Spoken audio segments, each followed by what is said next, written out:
Bien, y vamos a mencionar lo siguiente.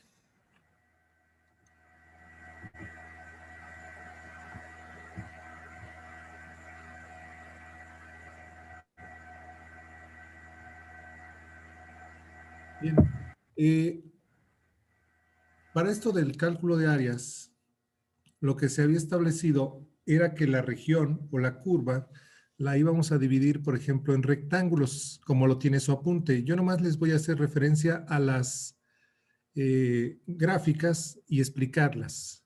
Entonces, por ejemplo, aquí están tratando de calcular el área bajo la curva, así se le llama, a partir de rectángulos, pero nos estamos dando cuenta de algo, de que, por ejemplo, del origen hacia la izquierda, estos rectángulos corre el riesgo que queden por dentro de la curva y entonces tengamos pues un error precisamente en defecto, ¿de acuerdo? Miren, estas secciones en blanco me indican que, bueno, pues aquí te va a ser un faltante en tu estimación de área.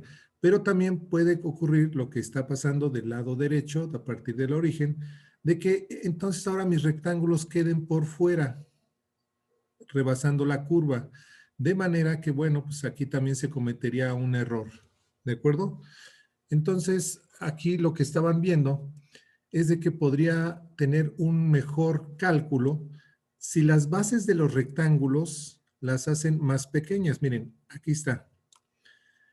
Entonces se dieron cuenta que si la base del rectángulo era muy pequeña, entonces sigo teniendo esos errores en exceso, se llama en exceso porque está de más, o en defecto, si falta, ¿de acuerdo? Entonces notaban que como que se estaban aproximando a la situación ideal. Entonces cuando aparece el cálculo diferencial, entonces comenzamos a incluir un concepto que a lo mejor ustedes ya conocen, que es precisamente los límites. Y aquí ya establecemos una fórmula para calcular el área y lo hacen mediante lo que le llaman sumatorias. Aquí lo que está diciendo es que si yo multiplico la base del rectángulo, que es delta de x, por la altura del rectángulo, que es f de xy, obtengo el área de un solo elemento, de un solo rectángulo. Y si me pongo a sumar estos rectángulos desde 1, desde el primer rectángulo hasta el rectángulo 1 número n, ya tendría cubierta toda esa región.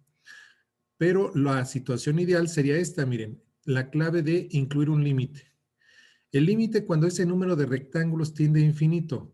Cuando el número de rectángulos tiende a infinito, entonces precisamente tendríamos rectángulos muy, pero muy delgaditos en la base. Y entonces tendríamos un resultado exacto. Bien, aquí estoy hablando de un concepto que se llama sumatoria. Tengo 4 fórmulas, eso está apareciendo en su apunte, de cómo se resuelven mediante fórmulas estas sumatorias. Y me señalan que, bueno, cuando tengas una sumatoria, la fórmula 1, de una constante, una sumatoria desde la variable i hasta la n, entonces simplemente es multiplicar la constante por el número n. Cuando tengas una variable i en tu sumatoria, entonces lo puedes simplificar como n por n más 1 entre 2. Para cuando tu variable i esté elevado al cuadrado, sería n por n más 1 por n más 1 entre 6. Y finalmente, para cuando la variable esté elevado al cubo, entonces esta sumatoria se resuelve fácilmente con n cuadrada por n más 1 al cuadrado entre 4. Estas fórmulas se obtienen de lo que le llaman en matemáticas una parte que es la inducción matemática, cosa que solamente la ven en las escuelas de físico-matemáticas. Pero aquí es pertinente mencionar que estas sumatorias nos pueden indicar que es una suma superior o inferior. ¿A qué le llama suma superior o inferior? Vamos al primer diagrama. Cuando la función es creciente, por lo general se dice entonces que es una suma superior. Y cuando la función es decreciente, la suma sería inferior. Eso es nada más lo único que está señalando. Eso cabe señalarlo porque entonces, cuando la función es creciente, podemos tener la situación de que nuestros rectángulos van a empezar desde el rectángulo número 1 hasta el número n, y cuando es inferior puede empezar no necesariamente desde el rectángulo número 1, me refiero a que empiece desde una coordenada x0 y termine en n-1. Bien, pero esos detalles no son tan trascendentes, ¿de acuerdo? Y aquí tenemos la comparación precisamente de eso de lo que llaman suma superior e inferior, nada más que en una inferior, en la sumatoria es i igual a 0 hasta n-1, y una superior sería desde i igual a 1 hasta n. Bueno, es simplemente una teoría de dónde precisamente se aplica estas fórmulas de sumatoria. Voy a dejar de compartir con ustedes y nos vamos a la presentación, precisamente para que vean cómo se aplica esto de las sumatorias. Bien, aquí tengo mi primer ejemplo. Dice, calcular el área bajo la curva de la función en el intervalo indicado. La función que voy a poner es 10 menos x cuadrada entre 4 y el intervalo de cálculo es de 2 a 6. Lo primero que se hace es precisamente señalar mi fórmula. Mi fórmula señala que debo hacer una sumatoria Profesor, igual a 1, perdón. Ah, no. Profe, no se disculpe ve que lo la interrumpe, pero no presentación. se ve la presentación. Ah, perfecto. Qué bueno que me dice. Entonces me pasó me cambié de ventana, pero no me cambié con, a ver, ahora sí. Gracias, ahora sí, ya estamos. Entonces decía que vamos a calcular el área mediante estas fórmulas de sumatoria. Mi función es 10 menos x cuadrada entre 4 en el intervalo de 2 a 6. Y aquí tengo mi fórmula de sumatoria para calcular el área. Entonces vamos a ir señalando qué pasos se hacen en este tipo de cálculos. Lo primero que tengo que hacer es precisamente escribir esta función precisamente como lo que es una parábola. Cambié la f de x por y y entonces sería 10 menos x cuadrada entre 4. Al graficar, eso ya lo vimos en geometría analítica, al graficar me doy cuenta que el vértice estaría en el 10 positivo, ¿sí? Ahí está, 10 positivo. El signo negativo me indica que la parábola abre hacia abajo y aquí estoy marcando con unas líneas en color rojo la región que quieren calcular el área. El área la quieren calcular para esta región, para esta especie de trapecio que se forma aquí, ¿sí? Del 2 al 6, del 2 al 6 quieren saber cuánto vale el área de esta región. Bueno, pues vamos por pasos. Paso número 1. Primero tengo que establecer cuál es el ancho de estos rectángulos. ¿Cómo se calcula? La fórmula para calcular el ancho de estos rectángulos es restar el intervalo y dividirlo entre n. Restar el intervalo y dividirlo entre n. Entonces, por ejemplo, el intervalo va de 2 a 6. Entonces voy a restar 6 menos 2 y lo divido entre n. Por lo tanto, en este ejercicio, el ancho del rectángulo sería 4 dividido entre n. Ya tengo, digamos, esta parte de la fórmula. Ya tengo el ancho del rectángulo. Ahora voy a establecer mi altura de mis rectángulos. Para eso primero tengo que saber dónde está XY. ¿Quién es XY? Bueno, aquí en medio, se supone que aquí en medio va a haber un rectángulo que se llama XY. Y esa coordenada, aquí está, XY, se la voy a escribir aquí. Para llegar a XY, lo que tendría que hacer entonces es lo siguiente. Primero me coloco en A, que es donde empieza el intervalo, y después voy a ir contando cuántos rectángulos necesito llegar para la coordenada XY. Si quiero llegar al rectángulo a X1, pues nada más súmale, multiplícalo por 1, porque es un rectángulo que tienes que avanzar. Si quieres llegar al rectángulo número 5, por ejemplo, entonces sería 5 veces delta de X. Bueno, pues algo similar voy a hacer aquí. Voy a determinar esa coordenada XY. Entonces, como les había dicho, primero pongo mi límite inferior y multiplico por y veces mi delta de X. Sustituyo. El límite inferior es 2. El ancho del rectángulo es 4 entre n. Lo multiplico por y entonces ya tengo la ubicación del XY. Este XY lo voy a evaluar en la función. Aquí arriba, en mi función, ahí voy a sustituir este valor de XY encontrado. Entonces lo voy a sustituir. Ahí está, 10 menos XY al cuadrado. Sustituyo el XY. 2 más 4 entre n por i, todo elevado al cuadrado. Hago operaciones y me queda un 9. ¿De dónde sale ese 9, profesor? Bueno, si usted desarrolla el binomio, el 2 al cuadrado es 4, entre el 4 de abajo daría 1. Entonces, como hay un signo negativo, a 10 le quito 1 y ahí de ahí sale el 9. ¿De dónde salen las otras dos cantidades? Bueno, como es un binomio, entonces digo el cuadrado del primero y después digo el doble producto del primero por el segundo. El doble producto sería entonces 16. Entre el 4 de abajo queda 4. ¿De acuerdo? Y sería i entre n. ¿De dónde sale este signo negativo? El signo viene de aquí, de la fracción. Todos los términos de arriba van a cambiar su signo. Entonces, por eso queda 4 entre n por i. Y el cuadrado, finalmente, el último término se obtiene del cuadrado del segundo. El cuadrado sería 16, dividido entre este 4, que es negativo, sería menos 4. Nada más que aquí sería n cuadrada dividiendo y cuadrada multiplicando. Bien, ahora sí, voy a ir sustituyendo mis valores. Ya con eso tengo la altura del rectángulo. Voy a empezar con la sumatoria. Le voy a indicar que es una suma inferior. ¿Por qué digo que es una suma inferior? Porque la función va decreciendo, va disminuyendo. Entonces nada más se le pone una rayita en la parte de abajo. Si la función fuera creciente, entonces nada más se le pone una línea en la parte superior. Ah, mira, así, como lo acabo de escribir. Así sería indico una suma superior. Bien, sustituyo valores. Aquí está. La altura de mis rectángulos. Y aquí está. Y lo multiplico por la base. Voy a hacer primero las multiplicaciones.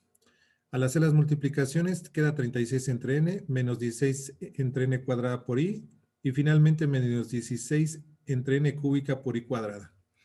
Bien, ya tengo hasta ahí sustituido. Ahora voy a aplicar las fórmulas de sumatoria. Esas fórmulas que aparecen en su apunte. Pero para eso voy a hacer un espacio, ¿sí? ¿Ya? No se preocupen, en la grabación va a aparecer todo lo que teníamos aquí. Aquí me llevo aquí mi sumatoria. Ahora sí, ¿cuáles son las fórmulas de sumatoria que se aplican en este caso? Bueno, aquí están otra vez las 4 fórmulas que les mencioné de sumatorias. Y voy a ir aplicándolas. Bien, voy con el primer término. El primer término es 36 entre n. Aquí no hay ninguna i, entonces estoy en este caso. Una constante, ¿sí? En una sumatoria. Bueno, pues la fórmula dice que pues nada más pongas esa constante y la multipliques por n. Entonces a este 36 entre n lo voy a escribir tal como está y lo voy a multiplicar por n. Ahí está, 36 entre n y adelante le pongo por n. Vamos con el segundo término. El segundo término de la sumatoria sí tiene una i, aquí está, una i. Ok, bueno, entonces, ¿qué dice tu fórmula de sumatorias?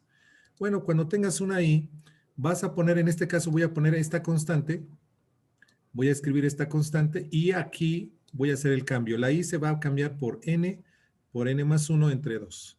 Bien, entonces ahí está, menos 16 entre n cuadrada y aquí ya, según la fórmula de sumatoria, sería n por n más 1 entre 2.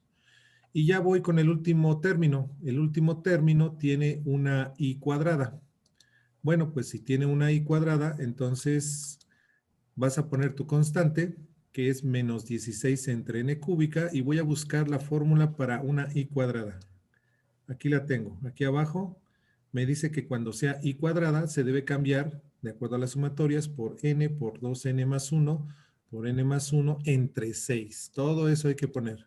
Bueno, entonces pongo mi constante, menos 16 entre n cúbica, y ya pongo lo que es i cuadrada.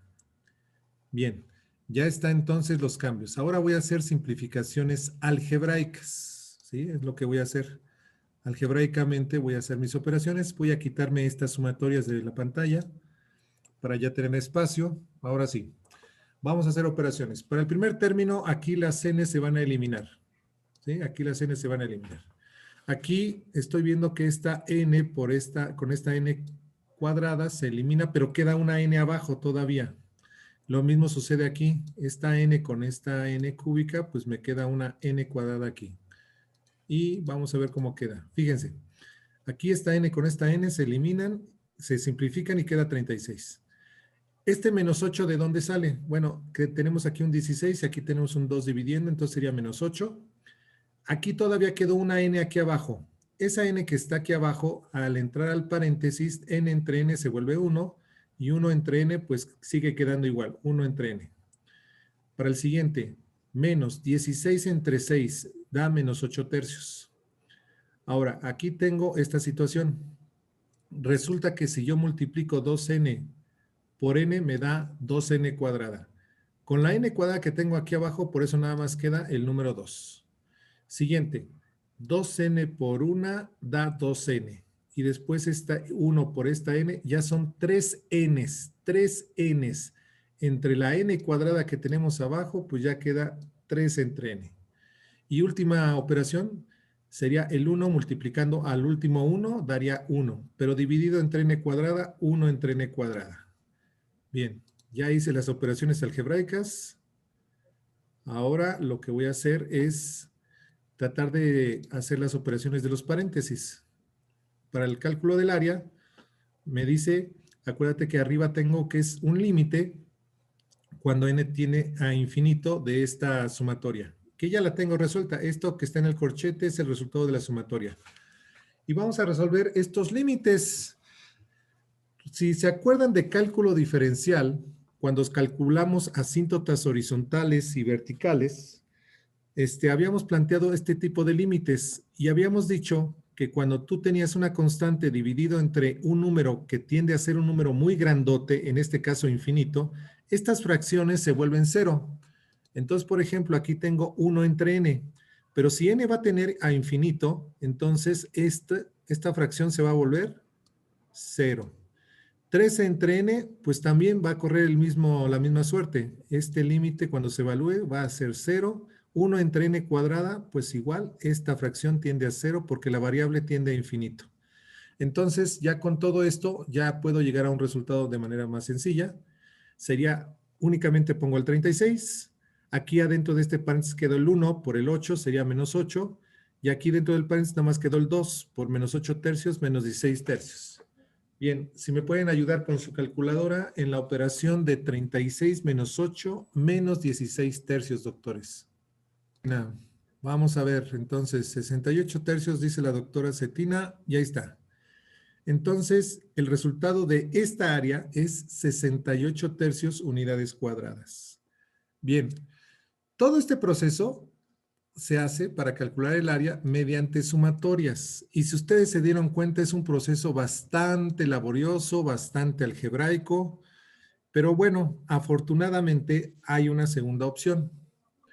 Algo así como cuando resolvimos derivadas por definición, que igual era límite cuando la h tiende a 0, de f de x más h menos f de x dividido entre h. Si ustedes se acuerdan, derivar por definición era muy laborioso. Pero después descubrimos que había maneras que podían obtener el mismo resultado de la derivada, y eso era derivar por reglas. Aquí también resulta que en sus apuntes le estoy compartiendo la segunda parte del teorema fundamental del cálculo. En el teorema fundamental del cálculo me señalan que precisamente yo puedo calcular el área, no necesariamente por sumatoria, sino mediante una integral.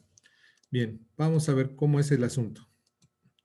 Resulta que este teorema, conocido como teorema de Barrow, o segunda parte del teorema fundamental del cálculo, me dice que si tienes una integral definida, estas se llaman integrales definidas. Atención, cuando tienen precisamente estos numeritos en la parte superior e inferior, nosotros les llamamos a esas integrales definidas. Bien, cuando tú tienes una integral definida para una función f de x, el resultado precisamente sería f de b menos f de a. ¿Quién es esta f mayúscula? Esta f mayúscula es la antiderivada de esta función f. Entonces, lo que nos están sugiriendo para ya no hacer todo el proceso de sumatoria es simplemente integra la función, antiderívala, no le agregues la constante de integración. Ahora, ¿por qué no quiero agregar la constante de integración? Porque resulta que cuando yo evalúo con estos límites, va a aparecer una c de la primera evaluación con la letra B y después le voy a restar, según aquí la fórmula, debo restarle la evaluación con la otra constante. Entonces ahí va a aparecer una menos, otra vez una menos constante de integración. Estas constantes se van a eliminar porque son iguales. Entonces una sumando y una restando se eliminan. Así que simplemente no agregues la constante de integración para una integral definida. Simplemente resuelve la integral, evalúala con el límite superior y después réstale, esa es la regla, réstale con el límite inferior. Aquí dejo el resultado de 68 tercios. Ahora vamos a comparar el procedimiento de sumatoria que acabamos de explicar con el de una integral. Fíjate cómo sería. Aquí estaría mi integral. Señalo que voy a integrar del 2 al 6. Ahí está. Del 2 al 6 voy a integrar. Mi función es 10 menos x cuadrada entre 4. Voy a ir integrando cada uno de ellos. Entonces, la integral del número 10 sería 10x. Mientras que la integral de x cuadrada entre 4, acuérdate que se le suma 1, entonces sería x cúbica entre 3. Por eso quedaría un 12 en la parte de abajo. Fíjense, quedaría 10x menos x cúbica entre 12, evaluado de 2 a 6. Entonces, lo que debo hacer es, ahora con este resultado, voy a cambiar las x por el número 6 primero, y después le voy a restar, aquí está, sustituyendo con el número 6 primero, y después le voy a restar cuando evalúe con el número 2. ¿De acuerdo? Entonces, calculadoras, necesito el resultado de 10 por 6 menos 6 al cubo entre 12. Y después vuelven a hacer la misma evaluación, pero ahora con 10 por 2 menos 2 al cubo entre 12. A ver, Rodríguez, nuevamente, ¿cuánto dijiste que era con 6? 42. Y los otros compañeros que acaban de mencionar dijeron que eran ¿cuántos? Con el número 2. 58 tercios. 58 tercios. Ok. Ahora, finalmente, ¿cuánto es 42 menos 58 tercios? 68. Ahí está, miren. Llegamos al mismo resultado.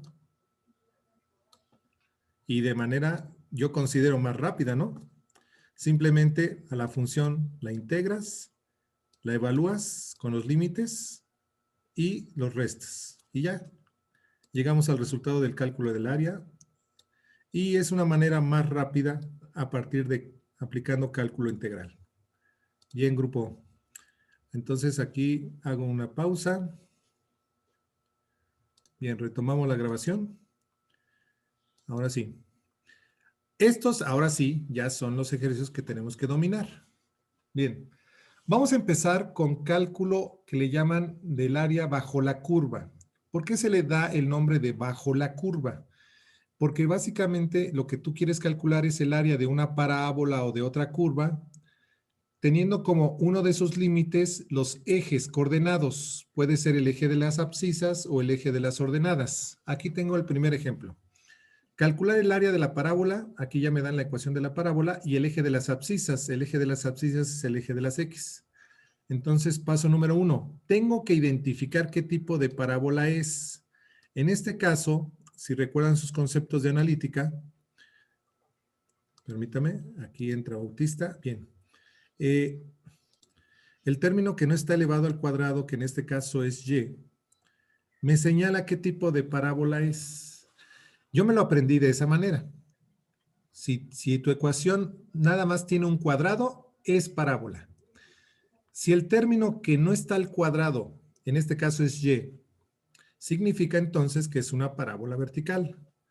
Si el término al cuadrado que falta es la x, entonces es horizontal. Entonces lo primero que estoy estableciendo que es una parábola vertical, y entonces lo primero que tienes que hacer es despejar a ese término que no está elevado al cuadrado.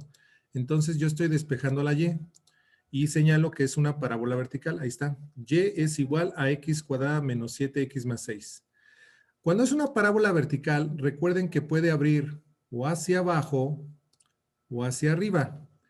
Y lo que ellos quieren es calcular el área de esa parábola en cualquiera de estas dos posiciones con respecto al eje de las X. Voy a pensar que esta línea es el eje de las X. Entonces lo que me piden es calcular esta región, si es que la parábola abre hacia abajo, o esta región, si la parábola abre hacia arriba. Entonces es muy importante saber estos puntos, que son los puntos de intersección, porque de esos puntos va a partir mi integral. Voy a integrar, pero ¿de dónde a dónde? Ah, pues mira, tienes que saber cuál es el punto número 1 con donde se intersecta y cuál es el punto número 2. Es decir, el A y B. Entonces, de ahí que yo lo que tengo que hacer es despejar a la Y o la X, depende de qué tipo de parábola es, y esto hay que igualarlo con 0, precisamente para encontrar estas intersecciones. Entonces pongo aquí que x cuadrada menos 7x más 6 lo voy a igualar con 0. Voy a aplicar una técnica de factorización, multiplicados 6 positivos, sumados o restado menos 7. Entonces sería menos 6 y menos 1. Por lo tanto, un punto sería el 6 y otro punto sería el 1. Y ya con eso, ya tengo los límites de mi integral. Este primer paso es muy importante, saber las intersecciones. Entonces yo sé que mi integral va a ir desde el número 1 hasta el número 6. Bien, ahora ¿qué procede? Tengo que saber cuál de estos dos casos tengo. Si la parábola abre hacia abajo o si la parábola abre hacia arriba. Y para eso necesito graficar. Ahora, es muy recurrente que a estas alturas de quinto semestre ya ni se acuerdan cómo pasar a forma ordinaria una ecuación general de parábola. Entonces, voy a recurrir a otra opción. Voy a recurrir al cálculo diferencial, que es lo que tienen un poquito más reciente. Lo que voy a hacer es derivar a mi despeje. Entonces, el despeje que tengo aquí, voy a cambiar de color aquí, aquí está. Aquí. Este despeje que acabamos de hacer va dentro de la integral, ¿sí? Ya tengo lo que va dentro de la integral. Aquí ya tengo el f de x. Aquí ya tengo la f de x. Diferencial de x. Ya nada más lo que tengo que ver es qué tipo de parábola es. Y para graficar voy a derivar este despeje. Entonces voy a empezar a derivar. Ahora, ¿qué estoy haciendo cuando derivas? Bueno, cuando tú derivas e igualas con 0, estás buscando el punto máximo o mínimo. El punto máximo o mínimo viene siendo el vértice de la parábola, miren. Aquí el vértice de esta parábola es un máximo. En cambio aquí el vértice de la parábola sería un mínimo. Ah, entonces lo que usted está haciendo al derivar e igualar con 0 es buscar la coordenada del vértice. ¿Sí? En efecto, voy a buscar la coordenada del vértice. Entonces de aquí, al despejar, la x me va a dar 7 medios. Y ya tengo la coordenada en x del vértice. Ya sé que el vértice está en x igual a 7 medios. Ahora lo que voy a hacer es que este 7 medios lo voy a sustituir en mi despeje para obtener, ahora voy a borrar aquí para que se alcance a notar. Bien.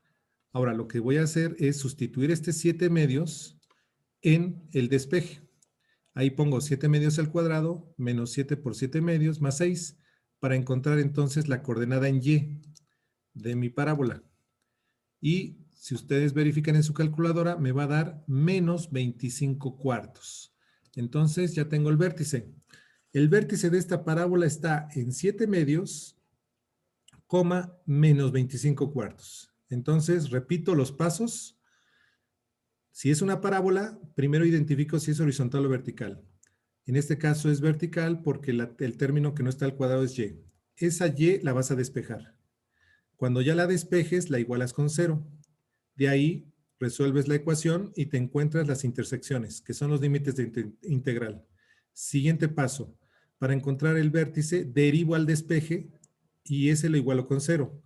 Con eso voy a calcular precisamente la coordenada, en este caso de x del vértice, 7 medios, y con ese 7 medios te regresas otra vez a tu despeje y ahí sustituyes los 7 medios para encontrar la coordenada en y del vértice. Entonces ya tienes que el vértice está en 7 medios menos 25 cuartos. Ahora en un sistema de ejes cartesianos vas a dibujar a la parábola.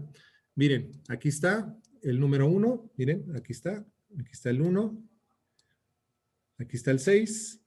El 7 medios equivale a 3.5 decimal y menos 25 cuartos equivale a menos 6.25. Aquí está el vértice. Ya cuando tú marcas estos 3 puntos en un sistema de ejes cartesianos, ya unes y ya va a aparecer tu parábola.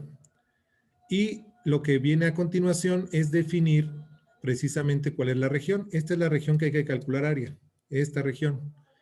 Ahora lo que tengo que hacer es definir el signo. Atención, no puede haber áreas negativas. Por ningún motivo puede haber un área negativa. ¿De acuerdo? Y lo que pasa es que el eje de las X y la parábola quedaron por abajo. Entonces, al quedar por abajo del eje de las X, la regla dice que cuando la región esté por abajo del eje de las X, entonces esta se considera que va a ser una región negativa. Este signo negativo es muy importante señalarlo, porque cuando yo escriba mi integral, aquí ya lo volví a marcar, miren, aquí está la integral de a, b, f de x diferencial de x, hago estos cambios, miren. Aquí tengo lo que ya habíamos obtenido, los límites 1 y 6, que lo habíamos definido desde acá, desde las intersecciones. Luego aquí tengo que poner mi función. Aquí está mi función, mi despeje. Ahí va tu despeje, ahí lo pones. Pero este signo que está aquí afuera es muy importante señalarlo. En este caso, como mi región está por abajo del eje de las X, entonces le debo poner a esta integral un signo negativo. Si la región hubiera quedado por arriba del eje de las X, entonces no le tengo que agregar este signo negativo, ya quedaría más. Si no le agrego este signo negativo, cuando ustedes hagan las operaciones les va a dar una cantidad negativa, pero con este menos que le estoy agregando, menos por menos me daría más. Entonces significa que ya estaría corregido ese error. Ya sería un área positiva. Bien, entonces vamos a ver cómo nos va. Doctores, vamos a hacer la operación de esta integral. ¿Cuál es la integral de x cuadrada menos 7x más 6? Y todo de la integral. Entonces sería... X cúbica menos 7. le faltó algo. Se le suma 1 y se divide entre la suma. Sí, menos 7 medios al X cuadrada. Ajá. Más 6X. Ah, pero el primer término, ¿cómo quedamos que era? El primero era X cúbica. Te falta algo. X cúbica entre 3. Eso. Entre 3. Perfecto. Es x cúbica entre 3 menos 7 medios de x cuadrada más 6x. Bien. Y atención, yo pongo un corchete y en el corchete voy a seguir indicando de 1 a 6 los valores que voy a sustituir en este resultado. Y ojo, aquí está el signo negativo, no ha desaparecido. Entonces aquí sería menos, voy a utilizar una llave,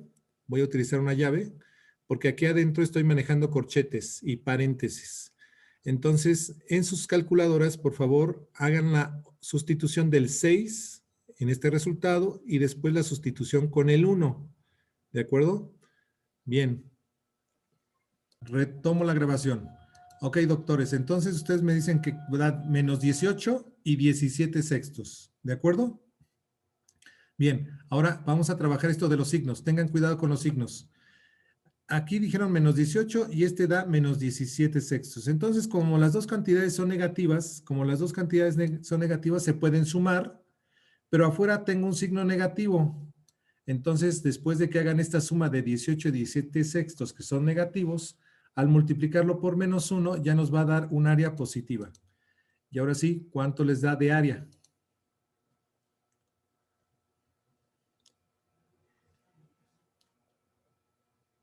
Yo. ¿Quién es López. yo? Ah, ¿Yuriko? Sí. Ok, Yuriko, ¿vuelve a repetir la cantidad? 125 sextos. Perfecto. Unidades cuadradas. Bien, grupo. Primer ejemplo. Ahí va, grupo. Segundo ejemplo. Lo que le decía a la doctora Ayala. Ahora quiero calcular el área de la parábola. Aquí está la ecuación. Y el eje de las ordenadas. Ahora es el eje de las Y's. Ahora tengo que analizar qué tipo de parábola es. Y la parábola es de horizontal o vertical. Horizontal. Bien, entonces hay que despejar a la X. Entonces, despejo a la X. ¿Sí? Si es horizontal, despejo a la X. Ahora, ¿qué debo hacer? Igualar con 0 este despeje. ¿Pero qué creen, grupo? Aquí, si yo igualo con 0 y trato de factorizar, te darás cuenta que el término cuadrático es negativo. No, para fines de factorización no te conviene que este sea negativo. No te conviene. Esto lo igualas a 0, está bien, pero ¿sabes qué? No te conviene factorizar estando negativo la y cuadrada. Entonces lo que vamos a hacer es que le vamos a cambiar el signo a todos y sigue siendo igual a 0. Repito, le cambio el signo a todos los términos e igualo a 0. Y quedaría así, miren, a ver. Ahí está. Voy a borrar un poquito para que alcancen a ver. Bien, ahí está. Le cambié los signos a todos e igualé a 0. Bien, les voy a dejar la siguiente situación.